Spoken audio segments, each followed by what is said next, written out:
Hello friends, welcome back to the new video. In this video guys, we are going to talk about guys how to on auto rotate screen in our Realme phone device. Guys, you want to on guys your auto rotate screen, so guys you can on it.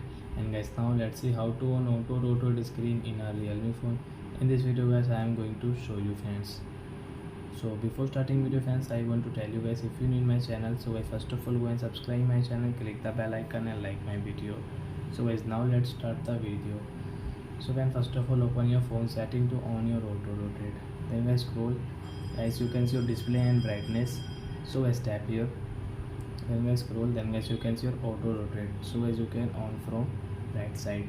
And guys how can you use your auto rotate guys? Suppose guys you are using YouTube and guys you want to rotate your phone, so guys you can rotate, you can see, so you can use your auto rotate screen like that in your Realme phone. So I hope friends you have understood how to on auto rotate screen in our Realme phone. So that's it guys, thanks for watching guys. Now we will meet on guys next video guys with new topic.